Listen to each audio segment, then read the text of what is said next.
Hello, my name is Helen Campbell. I'm going to talk to you today about diets. But before I start, I want to give you a word of warning. You may not agree with everything I say, and remember that interpreters have very often to interpret speakers with whom they profoundly disagree. But you, of course, must put the same conviction into what you say as you hear in my version, and I'm sure that you will do that admirably. And I'm going to start now. At the beginning of every year, we are assailed by promotions of new diets. We should join fitness clubs at special rates. We must take more exercise. We're exhorted by everyone to try to improve our health. Why?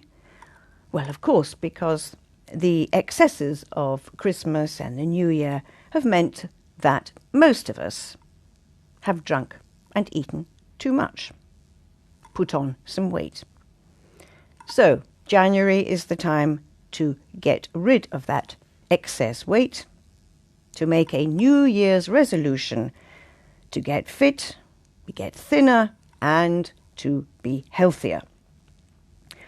There's quite a lot on the television on that subject too, and I happened to see the other day a programme on the BBC, all about diets. It was an experiment that was carried out by a team, bringing in a number, about 80, I think, 80 overweight people who were volunteers on this programme.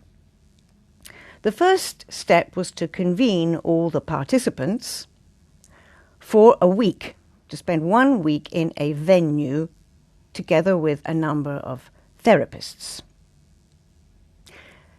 Those participants were then interviewed, and they had to explain why they thought they ate too much.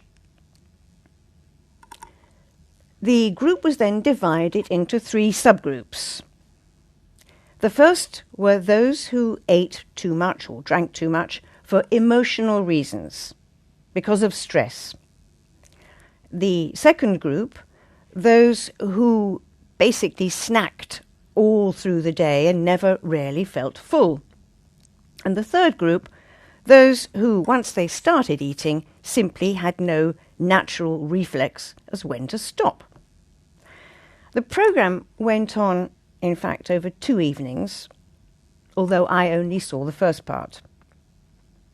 It was interesting to hear what the participants thought about their own habits. Now, they were all put on a diet for that week, each group on a different diet, depending on which category they were in. Some managed fine, some were terribly unhappy, frightfully hungry all the time, and very miserable. Still, they all felt that they had learned a little more about why they overindulged. I don't know what the results of this experiment was. As I said, I didn't see the second part of the programme because I was rather irritated by the first one.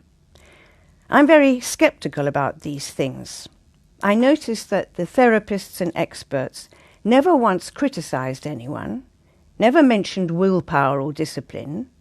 No, it was always the genes or some such that led to these people being overweight. I think that's a lot of nonsense. If you're overweight, it's probably because you're eating and drinking too much. And if you want to lose weight, eat less, drink less. I dare say you disagree with me, but as I said at the start, you may well disagree, and you're entitled to do so. But that is my opinion. Thank you.